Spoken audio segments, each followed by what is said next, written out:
I never thought I'd live to see the day. King? The day my own son looked me in the eyes and told me to leave my home. Now, not because I'd done something wrong. No, but because his in-laws wanted more space, and he chose them over me.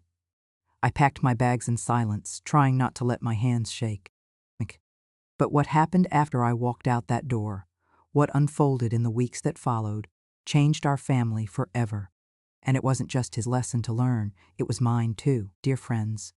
Before I open the door to this chapter of my life, and share a story that still sits heavy on my heart, I have one small request. Please subscribe and tap the like button. It truly helps stories like mine reach the people who need to hear them. And if you can, leave a comment telling me which city or state you're listening from. Okay? It warms my heart to know how far my voice can travel. Now settle in, get comfortable, and let's begin. I still remember the sound of my suitcase wheels rolling across the living room floor. Not because I was going on vacation or visiting an old friend, but because my son Caleb told me I needed to make space for his in-laws. And I stood there holding my favorite blue sweater, the one he gave me years ago for Christmas, and I felt something inside me sink. Not break, just quietly sink, like my heart was falling into a place where words couldn't reach. Bang thought, Mom, it's just for a little while, he said. Oh, still refusing to look at me. And they're staying here until they find a place. You know how it is, but I didn't know. Because never, not once, did I imagine my own son would send me away, just to please someone else. And his wife Mara stood beside him. She didn't say a word. Cal? She just stared at the floor, twisting her wedding ring like she was afraid to let it go. Bents. Her parents, meanwhile, walked around my home like it already belonged to them, opening cabinets, commenting on the furniture, whispering to each other, as if I wasn't even standing there. And with every step they took, I felt myself getting smaller. I cleared my throat, trying to steady my voice. So, where am I supposed to stay, Caleb? He sighed, annoyed, almost impatient, as if I had asked something unreasonable. Banta, Mom, you still have the old cabin. You always said you liked it there, the cabin. The one my husband built, the one I hadn't stepped into since the day we buried him. Cold, dusty. A place full of memories I wasn't brave enough to face. I looked at my son, but he wouldn't look back. His jaw was tight, his shoulders stiff, like he had already decided my feelings didn't belong in his plans. Mendes, I wanted to ask him why. Why he didn't talk to me first. Why he didn't defend me. Why he didn't remember all the nights I prayed for him, all the sacrifices I made. All the years I raised him alone after his father died. But the words stayed trapped in my chest. So I packed, each folding each shirt slowly, quietly, like I was burying little pieces of my life. When I finally zipped up my suitcase, Mara whispered, I'm sorry, mained. Her voice trembled. She meant it, but her apology wasn't enough to fill the hollow space forming inside me. I walked to the door, suitcase in hand, my home fading behind me. And just before I stepped out, I looked back at my son, the same boy who once held on to my leg on his first day of school. Mandas, now he couldn't even meet my eyes, and in that moment I knew something in our family had shifted. And nothing would ever be the same again. The drive to the old cabin felt longer than it ever had before. The road was familiar, but my heart wasn't. Every mile reminded me of the things I had tried so hard to leave behind. My grief, my loneliness, and the pieces of my life I tucked away after my husband passed. When I pulled up to the cabin, the wind greeted me first. Cold, sharp, almost scolding, as if it knew I shouldn't have been sent there. The place looked exactly the same. Got the worn wooden steps, the little porch with the missing rail, and that old tin roof that rattled whenever the breeze picked up. I unlocked the door slowly, almost afraid of what I'd find. And the moment I stepped inside, the past came rushing at me like a wave. Dust covered the shelves. The sheets were still folded where I left them, and his jacket, my husband's jacket, still hung by the door. I don't know how it survived all these years. You know, but there it was. Like he had just stepped out for a moment, I touched the sleeve, and my throat tightened. "You," I whispered, "I'm sorry." Without even knowing who I was apologizing to. My husband. You, myself, the life that slipped away, piece by piece. I set my suitcase on the bed and sat down. The silence felt heavy. So heavy I had to breathe slowly just to hold myself together. I kept thinking about Caleb, my boy who once brought me flowers from the neighbor's yard. Cut my boy who ran into my arms when he had nightmares. Kept my boy who promised he'd always take care of me when he grew up. And now, he'd sent me away like I was an obligation he didn't have time for. I tried to understand. Maybe his in-laws were struggling. Maybe he felt stuck in the middle. Maybe he thought it was only temporary. But even if all of that was true, why didn't he ask me? Why wasn't my voice worth hearing? I heated a can of soup for dinner. The same kind I used to make when money was tight. The cabin didn't have much. And honestly, I didn't have the strength to go into town. As the soup warmed, I stared at the empty chair across from me. The chair my husband always sat in. Telling the same stories that never made sense, but always made me laugh anyway. I wished he were here. He would have known exactly what to say. He would have told me I wasn't crazy for feeling hurt. He would have stood up for me, even if our son didn't. On that night, I lay in the small bed, listening to the wind scrape against the windows. I felt like a stranger in my own life. And yet, as I finally drifted to sleep, something inside me whispered that this was only the beginning. I didn't know it then. But the cabin was about to reveal truths I wasn't ready to face. And my son, he was about to face truths of his own. I woke the next morning with a stiffness in my back and a heaviness sitting right in my chest. Knackle. The cabin air was cold, the kind that sinks into your bones and refuses to leave. I wrapped myself in an old quilt and sat by the small window, watching the trees sway outside. For a long moment I just breathed, trying to make peace with a life I never asked for. I told myself I wasn't going to call Caleb. Not yet. I wanted to give him time. Time to realize what he'd done, or at least miss me a little. A mother's heart is foolish like that, always hoping, always waiting for love, from the very child who caused the hurt. But by noon my phone still hadn't rung, no message. No, Mom, are you okay? Not even a simple good morning. It was Mara who called first. Her voice was small, like she was hiding in a closet. Mom, can you talk? I froze. She had never called me Mom before. Usually it was ma'am, or just my name, polite but distant. Hearing that word now, it cracked something open inside me. Yes, sweetheart, I said softly. What's wrong? She didn't answer right away. I heard her breathing shaky, uneven. Then she whispered, I didn't want them to move in. I didn't know he'd send you away. My heart clenched. Because I heard the truth in her voice, the kind of truth a woman speaks when she's cornered in her own home. Mara, did Caleb force this on you? I asked gently. No, she said quickly. Then she hesitated. Well, not exactly. He said it would keep the peace. He said it was easier this way. Easier? For who? But I didn't ask that out loud. She kept talking, trying to piece her thoughts together, through tears. And they've taken over everything, she whispered. My mother criticizes the kitchen. My father complains about the furniture. And they say when we have a baby, the baby should be raised their way. Her voice cracked. I don't even feel like this is my house anymore, a baby.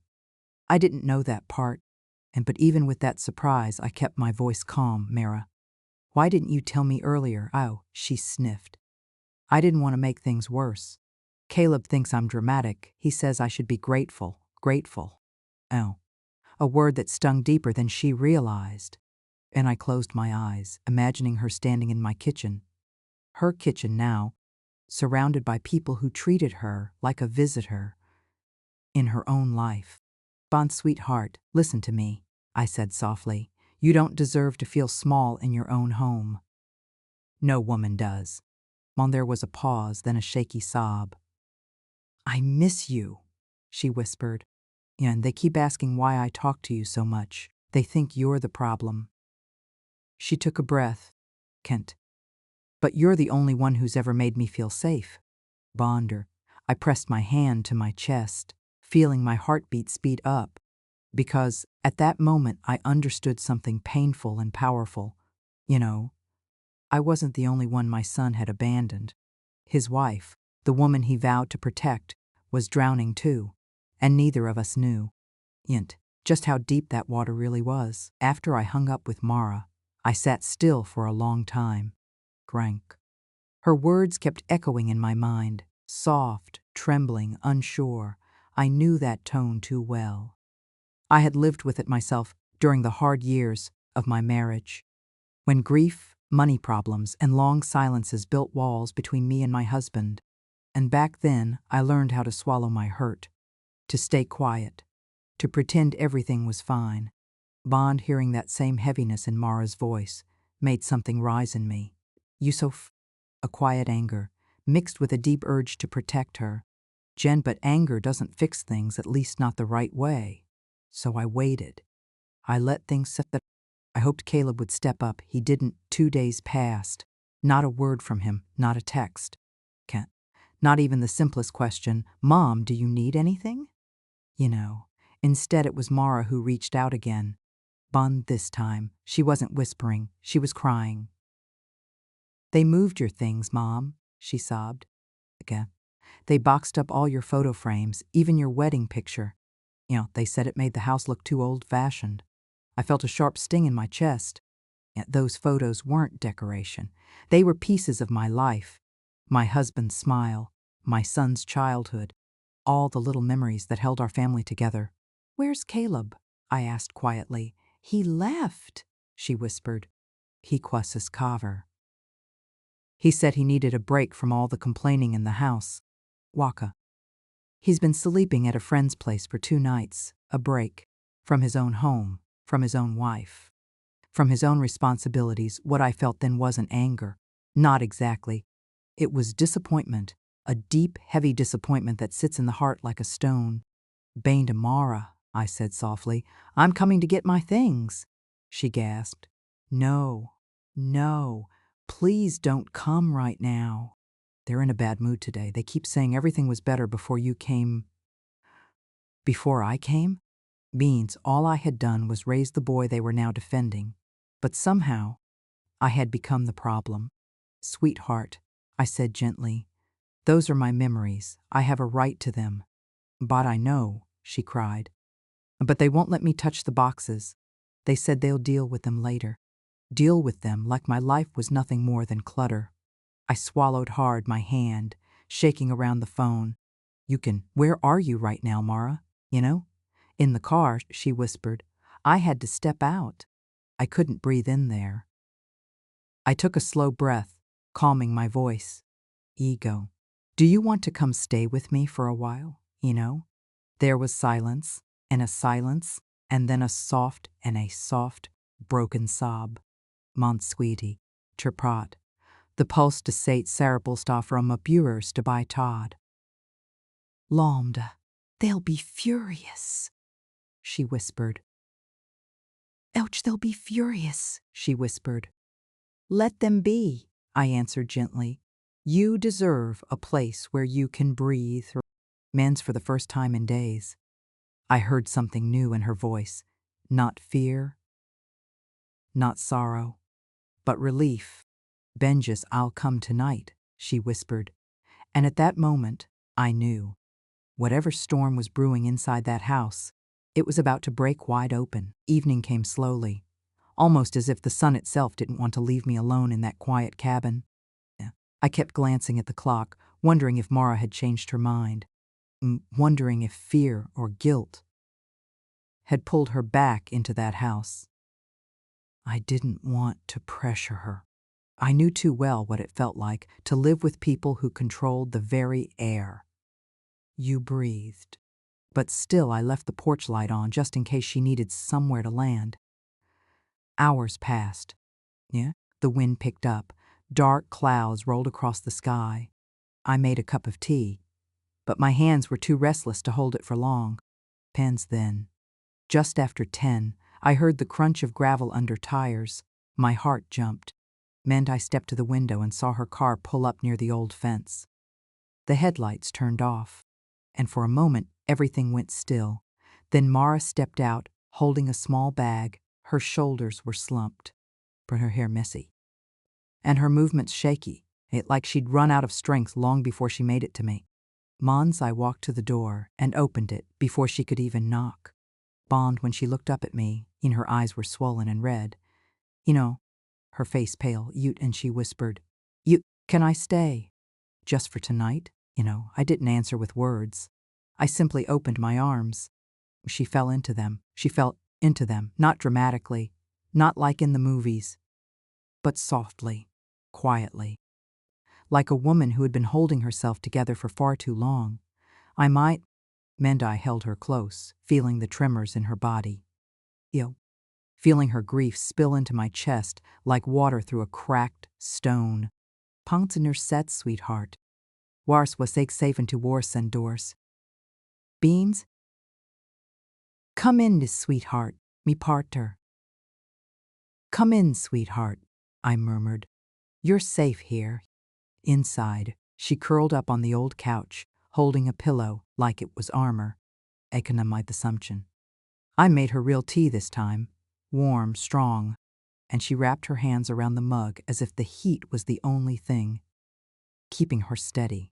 Bangja. For a long moment she didn't speak. She just stared at the floor, breathing unevenly. And then she said quietly, I didn't tell them I was leaving. My breath stilled. Oh? Ew. She nodded slowly. They were arguing again.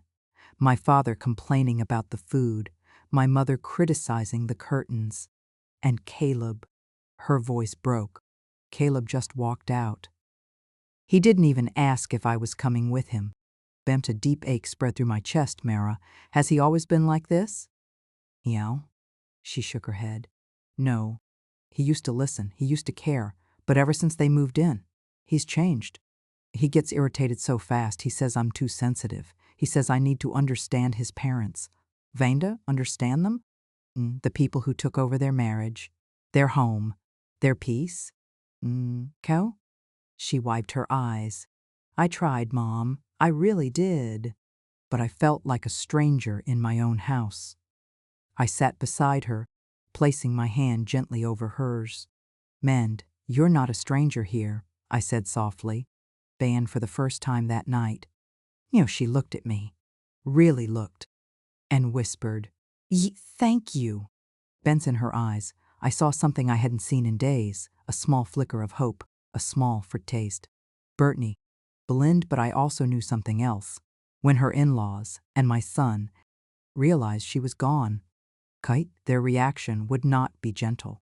Dennis, a storm was coming, and sooner or later it was going to reach this cabin. I let Mara rest in the spare bedroom, the one with the old quilt I sewed years ago.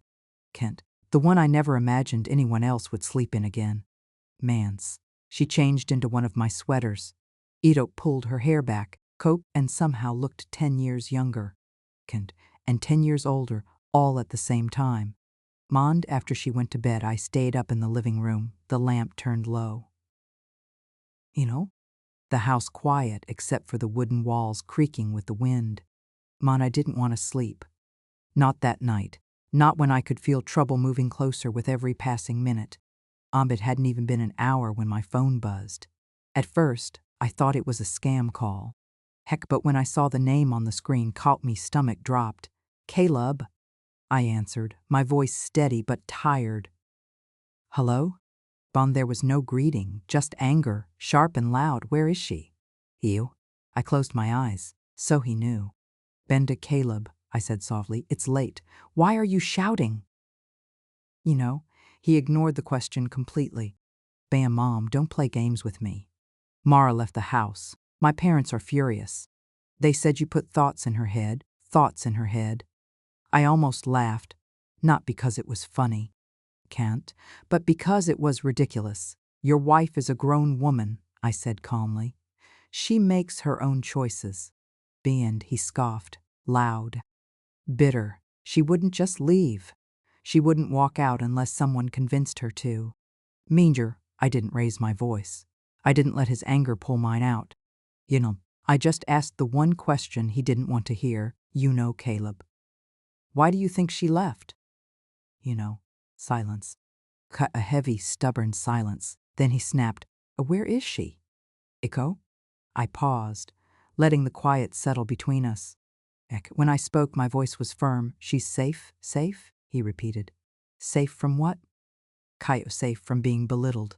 Safe from being ignored. Kakin safe from being told she should be grateful. For being treated like a guest in her own home. But I didn't say any of that. I only said Juno safe, Caleb. That's all you need to know right now. Bend. He breathed hard into the phone, a frustrated, angry exhale. Blance, my parents think you're trying to turn her against us. I'm not turning anyone against anyone. I replied softly. Ta. Fornacti tomteroper crop sectus asilgus. I'm giving her space to breathe. That's not your decision, he shouted. No, I said quietly. It's hers. Beyond. He went silent again. Then in a shaky voice that tried to sound strong, he asked, Yo, is she with you? Mumja. I didn't answer right away. Sometimes silence tells the truth louder than words ever could. And in that silence, I could feel everything inside him. His fear, his pride, his confusion, all crashing together. Finally, I said, Caleb. She needs time. Let her have it. He didn't like that. I'm coming there, he said. And before I could say another word, he hung up. Munded, I stared at the dark screen, feeling the weight of what was coming next. Monsa knock could land on that door any minute. A confrontation, a storm of emotions too big for this tiny cabin. Venus, I walked down the hall and looked toward the spare bedroom. Mara was asleep, or trying to. She had finally found a bit of peace here, even if only for a few hours. Belinda. But peace never lasts long, when trouble knows your name, and tonight, trouble was already on its way. It was close to midnight when I finally heard it. A car door slamming outside, heavy footsteps crunching over gravel, cans, and then a hard, angry knock on the cabin door. 3 sharp hits. Not the knock of a son visiting his mother, the knock of a man demanding control. My heart tightened. But I didn't rush. Some moments require calm. I walked to the door slowly. Enoch paused for a breath. Then opened it. Blands, and there he was, my son, my boy. The man I raised with love and sleepless nights. Bowed. The look in his eyes, I barely recognized him. Bond. His face was tense, jaw clenched. Anger simmering right beneath the surface. Where is she? He said. No greeting, no warmth. I didn't step aside. Decay. I didn't let him push past me, the way his anger wanted him to. Instead, I placed my hand on the doorframe and spoke gently, Caleb. Keep your voice down. She's resting. Bend. He scoffed, stepping closer. She ran away from home, Mum. My parents are sick with worry. You had no right to take her in. Take her in? I repeated softly. She came on her own. That's not possible, he snapped. She wouldn't leave unless someone made her feel unwelcome. I looked at him, really looked, at the exhaustion in his eyes. The fear hiding behind the anger. The confusion swimming. But did you ask her why she left? I asked quietly. Silence. His jaw tightened again. He looked away, shoulders stiff. Blamed, that's not the point, which Shaskofa muttered. That's not the point, he muttered. She's my wife. She belongs at home, not hiding here with you. Beyond. His words stung, Not because of what he thought about Mara, but because of what he thought about me. Man, that I stepped out onto the piss porch tin centris hin stace. Mensation. I stepped out onto the porch, coulda pulling the door. Nearly closed behind me to keep the warm air inside. Morbor stay. O-M-B-A Caleb, I said gently. You know, Mara doesn't feel safe with how things are. He flinched as if I had struck him. Bland, that's ridiculous, he snapped. Is it? I asked softly. Can't your in-laws moved into your home without her having a say?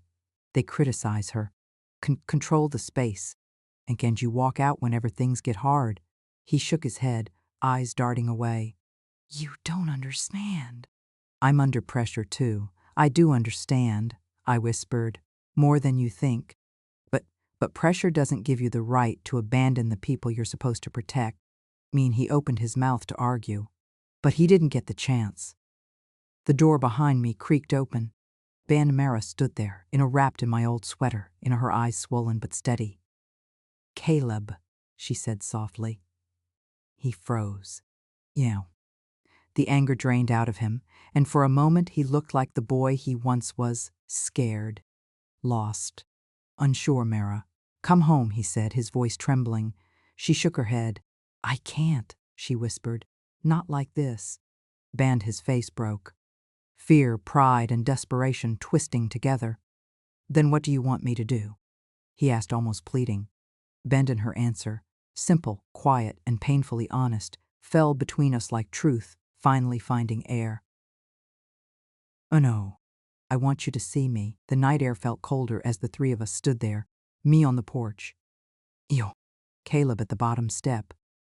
And Mara, leaning softly against the doorframe behind me, and the silence after her words. I want you to see me, cut deeper than any argument ever could. Caleb blinked, confusion clouding his face. I do see you, he insisted, taking a small step closer. You're my wife. Of course I see you. But even as he said it, his voice lacked certainty. He sounded like a man repeating lines he'd memorized. Not speaking the truth he felt. Mara shook her head gently. No, Caleb. You see the version of me that keeps everyone calm, the one who never complains. Enko. The one who accepts everything your parents say. Ekai. The one who pretends. The one who pretends she's fine so you don't have to deal with anything. Band. Her chin trembled, but she didn't look away. Meant. You don't see the woman who cries in the bathroom because she feels outnumbered in her own home. Spark. You don't see the woman who's too scared to move. A pillow, because she knows your parents will comment on it. Can't. You don't see the woman who's slowly fading. Banda. Each word was a truth she had swallowed for far too long. Caleb's shoulders weakened. Mara, why didn't you tell me you felt like this, She let out a small, heartbreaking laugh. I tried. You said I was being dramatic. You said I should understand your parents. You said they were only trying to help. Balanza. He opened his mouth to defend himself, but I lifted a hand gently. And he stopped. Bents. Sometimes a mother doesn't need to say anything. She just needs to hold the space so truth can breathe. Mara continued. Her voice steadier now. They're not helping, Caleb. They're controlling everything. And I kept hoping you would notice, hoping you would stand beside me. Tears filled her eyes, but she kept them on him. But instead, you walked out. You left me alone with them. And when I tried to talk to you, you sent your mother away, instead of asking them to respect me. Landa, those quiet, devastating words hit him harder than any shout could. Caleb rubbed his forehead, pacing in a small circle. I felt like his emotions were too tight for his own chest. Mons, I didn't think it was that bad, he whispered. I thought you were just stressed. I thought giving everyone space would calm things down. Mara shook her head. No, Caleb. You gave them space. You never gave me any. He stopped pacing. He just stood there, breathing unevenly, eyes shining in the moonlight. Mara, please come home, he whispered. I'll fix it, I'll talk to them. I'll. She stepped forward gently, cutting him off. I'm not going home to fight another battle tomorrow. Okay? If you want me back, change has to start with you. His lower lip trembled. And what about you? He asked softly. What do you need? Ci por san party santisham. What do you need, Biko? She took a slow breath. I need a husband who chooses me. Even when it's uncomfortable, the wind rustled the trees behind us. And everything went painfully still. Plamda Caleb's voice broke when he finally spoke. I didn't know I was losing you. And Mara whispered, You didn't even see me slipping. The night around us had grown quiet, as if the world itself was listening. Mund Caleb stood at the bottom of the steps, the weight of his choices finally resting on his shoulders. Mara stood in the doorway behind me, tired, brave, and finally speaking truth she had carried alone for far too long. And I stood between them. Not as a judge, not as a savior, but as a witness to a moment that could either break them completely or begin to heal what had been hurt. Mont Caleb slowly climbed the steps, one careful foot at a timeline. As if he was afraid the wood might crumble beneath him. Bowed. When he reached the top, he didn't try to touch her. He didn't reach for her hand. Teken? He simply looked at her. Really looked for the first time in months. I'm sorry, he whispered. No excuses. No anger. Just a man stripped of pride, finally facing what he had ignored. Mara's eyes filled with tears. But she didn't rush to forgive him. She had learned the price of silence. Sorry isn't enough anymore, she said gently. It has to mean something. It has to come with change. Mond. He nodded, wiping his face with the sleeve of his jacket. I'll talk to them, he said quietly. 'Kay? I'll set boundaries. They don't get to run our home. I should have done that from the beginning. Land, his voice trembled, but it carried truth, and Mom. He turned toward me, his eyes red, his heart finally open. I'm sorry I sent you away. I didn't think about how it made you feel. I just wanted to avoid conflict. But I hurt you. I hurt both of you. I placed my hand on his arm, yet feeling the boy. He once was underneath the man he had become. Dan Caleb, I said softly. It's never too late to grow, but you have to grow in the right direction. Mon, he nodded, swallowing hard. Mara stepped closer. Before anything else, she said quietly. I need to know, Konkanau. Will you stand with me? Not just in words, but in action? Kyle. Caleb took a deep, shaky breath. Avengers I will, he said, and I'll prove it. Not today, not in one big moment. But every day from now on, there was no dramatic embrace, no instant miracle, just a small, cautious understanding, beginning to mend the cracks between them. Mondamera reached out her hand, not fully, but just enough. He took it, a fragile connection, but real. Plants, can we stay here tonight? He asked softly, his eyes shifting to me. Just together, away from all the noise. Ben, my throat tightened. I know, but I nodded. Of course, I whispered. This place was built for family. Dawned inside the cabin. The weight in the air slowly lifted. Mara leaned into Caleb. Exhausted. He held her gently. Not possessively. But protectively, the way a husband should. And as I watched them, I felt something settle inside me. A quiet peace I hadn't felt in years.